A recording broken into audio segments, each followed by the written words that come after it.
हमारा देश भारत भी एक बड़ा अजीब देश है। भारत में राजनीतिक पार्टियां कभी भी किसी भी मुद्दे पर एक नहीं होती। चाहे कोरोना वायरस का मुद्दा हो, पाकिस्तान हो, चीन से मुकाबले की बात हो, देश की सुरक्षा का मुद्दा हो, श्रमिकों के पलायन का विषय हो, किसी भी मुद्दे पर देश की राजनीतिक पार्टियां आपके सामने कभी भी एकजुट होकर नहीं आती। अगर आप हाल ही में देखें तो कोरोना वायरस जैसा संकट इस समय हमारे देश पर है, उस पर भी हमारे देश की पार्टियां एक मत नहीं है। लेकिन एक मुद्दा इस देश में ऐसा है जिस पर सारी पार्टियां एक साथ आ जाती हैं और उस मुद्दे का नाम है आरक्षण। आजादी के बाद जब हमारे संविधान निर्माताओं ने आरक्षण लागू किया था तो उस समय यह कहा गया था कि आरक्षण सिर्फ 10 वर्षों के लिए होगा और अगर जरूरत पड़ी तो फिर इसे और आगे बढ़ाया जाएगा।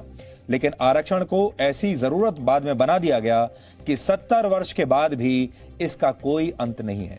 आरक्षण किसी पिछड़े व्यक्ति के अधिकार से ज्यादा अब राजनीति का हथियार बन चुका है। ये बात आज हम क्यों कह रहे हैं, इसे आप आरक्षण से जुड़े एक मामले पर सुप्रीम कोर्ट में आज हुई सुनवाई के जरिए समझ सकते हैं।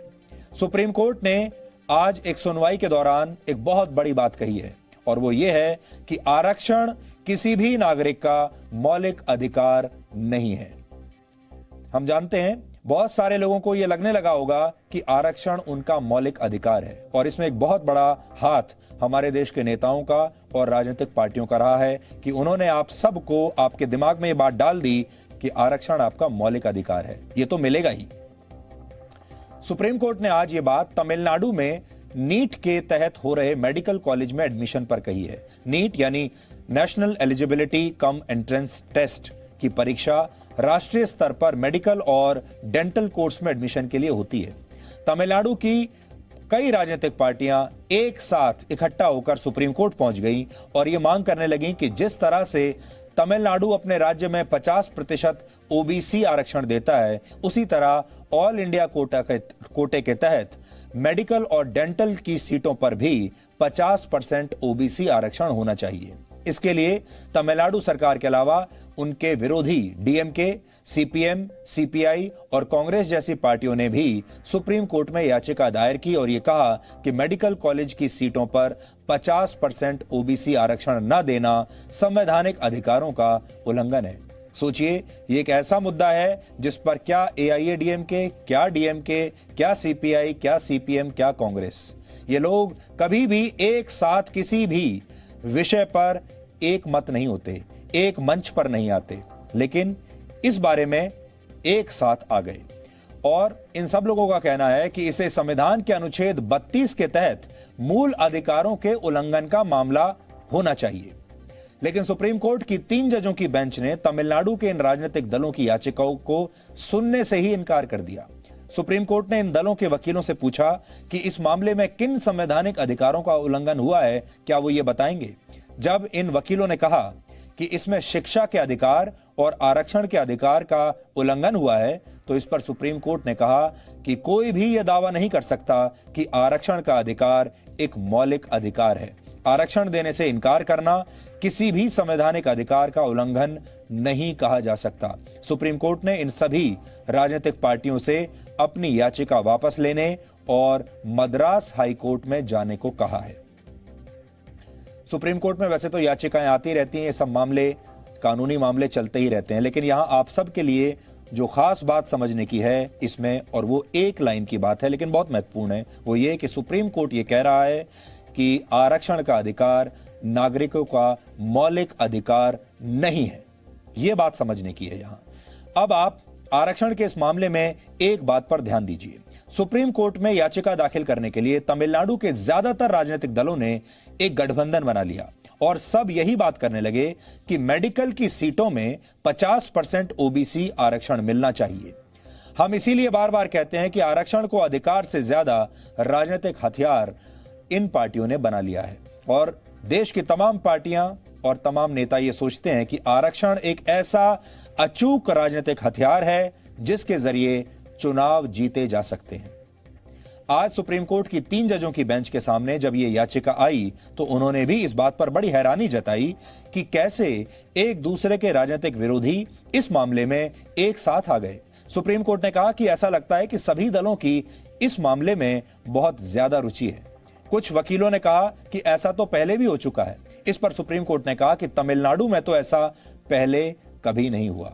आप जानते हैं तमिलनाडु एक ऐसा राज्य है जहां तमाम जो पार्टियां हैं, कट्टर राजनीतिक दुश्मनी होती है इन सब पार्टियों की। ये पार्टियां कभी कल्पना भी नहीं कर सकते आप कि एक साथ आ जाएं, लेकिन आरक्षण का मुद्दा इन्हें एक साथ ले आया। अब आप सोचिए कि हमारे देश में कौन सा ऐसा मुद्दा है जिस पर सभी पार्टियां एक हो जाती हैं। आजकल चीन के साथ सीमा पर विवाद चल रहा है, उस पर आप देख रहे हैं कि किस तरह से राहुल गांधी राजनीति कर रहे हैं। कोरोना वायरस की महामारी तेजी से फैल रही है, पूरा देश देख रहा है कि किस तरह से हर पार्टी अलग अलग तरीके से राजनीति कर रही है। प्रवासी मजदूरों के मामले में भी हर पार्टी अलग राजनीति कर रही है, वो सब आपने देखा। यानी कोरोना वायरस हो, चीन हो, पाकिस्तान हो या देश की सुरक्षा से जुड़ा कोई मुद्दा हो, कोरोना वायरस का मुद्दा हो, कभी भी हमारे नेता और पार्टियां एक मंच पर एक साथ नहीं आते। लेकिन सिर्फ एक मुद्दे पर सभी दल एक साथ आते हैं और वो है आरक्षण। आरक्षण का कोई विरोध नहीं करता, इसके खिलाफ कोई बोलने की हिम्मत नहीं करता। आप सोचिए कि हालत यह है कि सुप्रीम कोर्ट भी हैरान होकर कह रहा है कि सभी पार्टियां इस मुद्दे पर एक कैसे हो गई। अब आप समझ सकते हैं कि सुप्रीम कोर्ट की इस टिप्पणी में इस सवाल का जवाब छिपा हुआ है कि इस देश में आरक्षण समाप्त क्यों नहीं होता। जब तक देश के राजनीतिक दल आरक्षण का इस्तेमाल चुनाव जीतने के लिए करते रहेंगे और इसके विरोध या समर्थन में अपना फायदा नुकसान देखते रहेंगे, तब तक यही होता रहेगा। इस पर कोई बात नहीं कर सकता। जो इस पर बात करेगा या सवाल उठाएगा उसे दलितों और पिछड़े वर्ग का विरोधी बता दिया जाएगा, और इतना रिस्क कोई नेता या कोई पार्टी नहीं उठा सकती। लेकिन इन लोगों से यह सवाल आज जरूर पूछा जाना चाहिए कि जब बाबा साहेब अंबेडकर ने संविधान का निर्माण करते वक्त ही यह कह दिया था कि आरक्षण कुछ ही वर्षों के लिए होना चाहिए, तब क्यों इतने वर्षों बाद भी, इतने दशकों बाद भी इस देश में आरक्षण की व्यवस्था जीवित है? क्यों जिस आरक्षण को धीरे धीरे समाप्त कर दिया जाना चाहिए था, उस आरक्षण को लगातार बढ़ावा दिया जा रहा है? यह आरक्षण तो खत्म होने के बजाय बढ़ता ही जा रहा है। यानी जिस आरक्षण का दायरा आजादी के बाद धीरे धीरे कम हो जाना चाहिए था, उसका दायरा कम होने के बजाय हमारे देश में बढ़ कैसे रहा है? भारत के संविधान में आरक्षण की व्यवस्था इसलिए की गई थी ताकि पिछड़े वर्ग के लोगों को आगे बढ़ने का मौका दिया जा सके और उनकी आर्थिक और सामाजिक स्थिति को बेहतर बनाया जा सके। संविधान का निर्माण करने वाले बाबा साहेब डॉक्टर भीमराव अंबेडकर चाहते थे कि आरक्षण की व्यवस्था सिर्फ शुरुआती 10 वर्षों के लिए हो। यानी भारत में आरक्षण की व्यवस्था को 1960 तक समाप्त हो जाना चाहिए था, लेकिन ऐसा हुआ नहीं, क्योंकि राजनीतिक पार्टियों ने आरक्षण को चुनाव में जीत हासिल करने का एक हथियार बना लिया। और आज भी हमारे देश के राजनीतिक दल हर चुनाव में आरक्षण के इसी हथियार पर धार लगाना भूलते नहीं। धीरे धीरे भारत में अब ऐसी स्थिति बन गई कि जाति के आधार पर आरक्षण मांगना एक फैशन बन गया और नेताओं के लिए वोट हासिल करने का अचूक राजनीतिक फॉर्मूला बन गया। आपको याद होगा किस तरह से पिछले कई वर्षों में जाति के आधार पर आरक्षण के लिए देश के अलग अलग राज्यों में कई हिंसक प्रदर्शन हुए हैं। लेकिन क्या आपको कभी कोई ऐसा प्रदर्शन याद है जिसमें यह कहा गया हो कि इस देश में आरक्षण की नहीं बल्कि योग्यता की बात होनी चाहिए? क्या कभी आपने कोई ऐसा विरोध प्रदर्शन देखा है जिसमें यह कहा गया हो कि देश में जाति के आधार पर नहीं बल्कि आर्थिक आधार पर आरक्षण होना चाहिए? यानी अगर कोई अधिकार दिया जाना भी है तो वह अधिकार सबसे पहले देश के जरूरतमंद गरीबों को मिले, फिर चाहे वो गरीब किसी भी जाति का हो, किसी भी धर्म का हो। भारत में इस समय केंद्रीय स्तर पर 59.50% आरक्षण का प्रावधान है, यानी लगभग 60%, जिसमें दलितों को 15%, आदिवासियों को 7.5%, अन्य पिछड़ा वर्ग यानी ओबीसी को 27% आरक्षण मिलता है। इसके अलावा आर्थिक तौर पर कमजोर सामान्य वर्ग को 10% आरक्षण मिलता है। आर्थिक तौर पर पिछड़े सामान्य वर्ग को, यहां ध्यान देने वाली बात यह जो अभी शुरू हुआ है। अनुमान के मुताबिक देश की 70 से 75% आबादी इस समय आरक्षण के दायरे में आती है। 70 से 75% आबादी, इसमें वो लोग भी शामिल हैं जो आर्थिक रूप से पूरी तरह संपन्न हैं, लेकिन आरक्षण का फायदा उठाना वो भी नहीं भूलते। यानी आज अगर आप किसी पिछड़ी जाति से आते हैं, जिसको पिछड़ी जाति माना जाता है, हमारा तो ये मानना है कि कोई जाति ना पिछड़ी है ना अगड़ी है, कोई जाति छोटी बड़ी नहीं है, इंसान सब बराबर हैं। लेकिन ऐसे बहुत सारे लोग हैं जो पिछड़ी जाति से आते हैं लेकिन पूरी तरह से संपन्न हैं, फिर भी आरक्षण लेते हैं। इससे उन योग्य लोगों का हक छीन लिया जाता है जो असल में किसी नौकरी या फिर किसी कॉलेज या यूनिवर्सिटी में एडमिशन के लिए पूरी तरह योग्य होते हैं। आपने अक्सर लोगों को यह कहते हुए सुना होगा कि हमारा देश विकसित क्यों नहीं है, हमारा देश सुपर पावर क्यों नहीं है। हमें यह बात समझनी होगी कि किसी भी देश को आगे बढ़ने के लिए आरक्षण की नहीं बल्कि काबिलियत की जरूरत होती है। और शायद इसीलिए यह भी कहा जाता है कि हमारे देश में लोगों के पास डिग्रियां तो हैं लेकिन नौकरियां नहीं हैं, डिग्रियां तो हैं लेकिन काबिलियत नहीं है। हमारे देश के नेताओं को लगता है कि वो आरक्षण के जितने बीज बोएंगे उतनी ही वोटों की फसल काट पाएंगे। आरक्षण को जातियों वाली राजनीति का औजार बनाकर हमारे नेताओं ने पिछले 72 वर्षों में आपके वोट लूटे हैं और देश को लूटा है। हमारे देश में गरीबी हटाओ के नारे लगाए गए लेकिन आज भी हमारे देश से गरीबी हटी नहीं है। सियासत के खिलाड़ियों ने अपनी इच्छा और राजनीतिक स्वाद के अनुसार डॉक्टर अंबेडकर के नाम का पूरा इस्तेमाल किया है, उन पर अपना कॉपीराइट हासिल करने की पूरी कोशिश की है, लेकिन उनके मूल विचारों को असल में किसी ने नहीं समझा। आज भी हमारे देश की राजनीतिक पार्टियां हर चुनाव में आरक्षण के औजार को धार देना भूलती नहीं। इसलिए आज आरक्षण के चैंपियंस को आप सब के लिए पहचानना जरूरी है। लेकिन उससे पहले यह देखिए कि बाबा साहेब अंबेडकर आरक्षण को लेकर क्या कहते थे। उन्होंने कहा था, आरक्षण आर्थिक उत्थान या गरीबी के उद्देश्य से नहीं है। इसके जरिए प्रशासन में कुछ विशेष जातियों का प्रवेश होगा जो अब तक प्रशासन से बाहर रही हैं।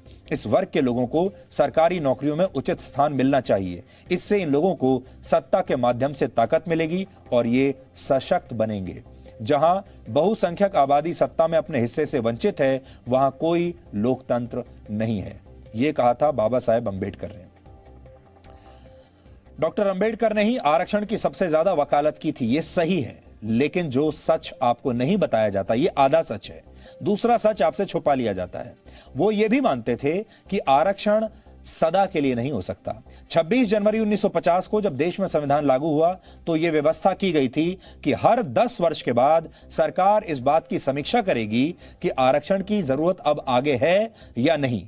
कहा यह भी जाता है कि डॉक्टर अंबेडकर ने शुरुआत में यह सुझाव भी दिया था कि हर 10 वर्ष की जगह पर आरक्षण को 30 या 40 वर्षों के लिए निश्चित कर दिया जाना चाहिए और इसमें विस्तार करने की किसी भी संभावना को खत्म कर देना चाहिए, यानी उसके बाद विस्तार नहीं होगा। लेकिन एक बार जो आरक्षण व्यवस्था लागू हो गई, वो व्यवस्था न सिर्फ अब तक कायम है बल्कि इसमें एक के बाद एक जातियां जुड़ती चली गईं और आरक्षण बढ़ता चला गया।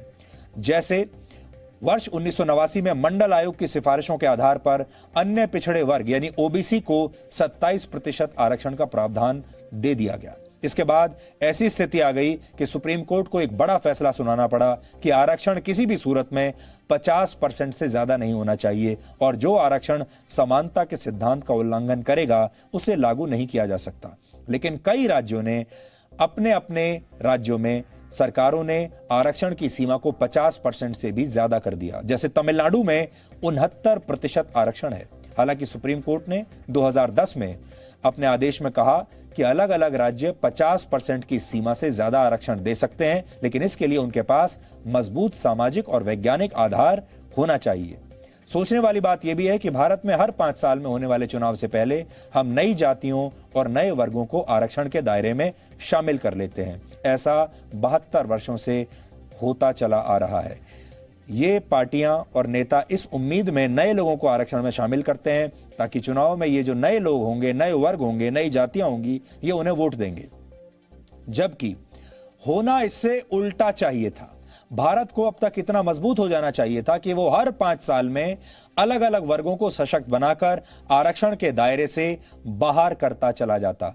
हमारा आज ये कहना है कि हर 5 साल में देश को एक नई सूची जारी करनी चाहिए और उस सूची में यह बताना चाहिए कि अब इतने लोगों को आरक्षण की आवश्यकता नहीं रही, हमने इन्हें सशक्त बना दिया, अब ये आत्मनिर्भर बन चुके हैं और इसलिए इन्हें आरक्षण के दायरे से बाहर किया जाता है। और धीरे धीरे धीरे एक दिन ऐसा आए जब सारे नागरिक आरक्षण की दायरे से बाहर हो जाए। एक दिन ऐसा भी आता जब देश में किसी को भी आरक्षण की आवश्यकता पड़ती ही नहीं। लेकिन दुख की बात यह है कि हम आज भी आरक्षण पर ही आश्रित हैं और शायद यही भारत के आत्मनिर्भर बनने की राह में सबसे बड़ी रुकावट है। आज हम ये बात तो बहुत कहते हैं कि भारत को आत्मनिर्भर होना चाहिए, लेकिन आरक्षण लेकर क्या भारत आत्मनिर्भर हो सकता है? क्या जो लोग आरक्षण का लाभ ले रहे हैं बिना योग्यता के, सिर्फ इस कारण कि वो एक खास जाति से आते हैं, क्या वो कभी भी आत्मनिर्भर हो पाएंगे?